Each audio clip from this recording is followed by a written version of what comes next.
Pura Luca Viga nakalaya na makalipas ang 3 araw na pagkakakulong. Narito ang buong detalye.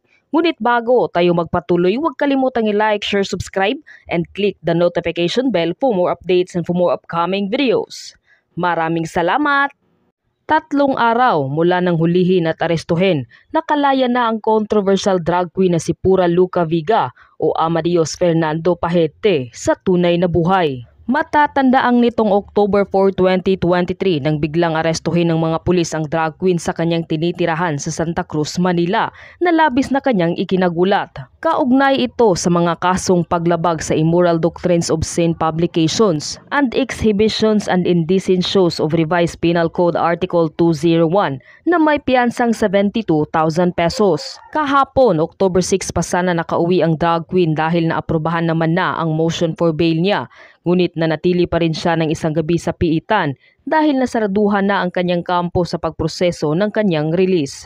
Ang pagkahuli kay Pura Luca ay nag-ugat sa kasong isinampa ng mga deboto ng Black Nazarene, ang Jesus del Nazareno. Kamakailan lamang nang umabot na sa mahigit 250,000 ang nalikom na donasyon para sa controversial drag queen na labis naman na kanyang ipinagpapasalamat dahil ramdam umano niya ang pagmamahal at suporta sa kanya ng mga kapwa niya LGBT community at ng iba pang mga netizens.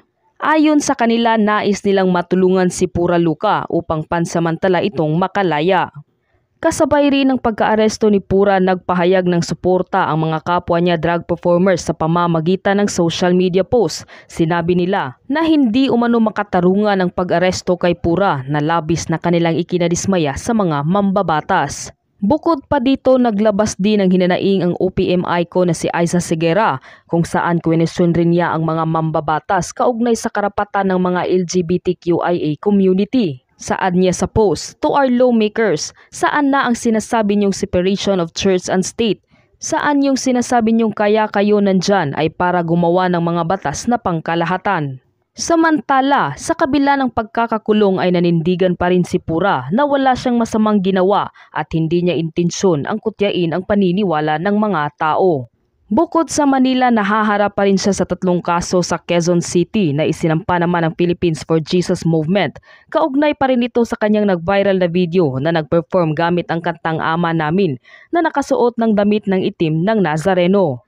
Lantarang kabastusan daw sa simbahan ang ginawa ni Pura Luca ayon mismo sa ilang religious leader, kaya dapat siyang maparusahan. Ikaw, ano ang masasabi mo sa video ito? Mag-iwan ng komento sa baba.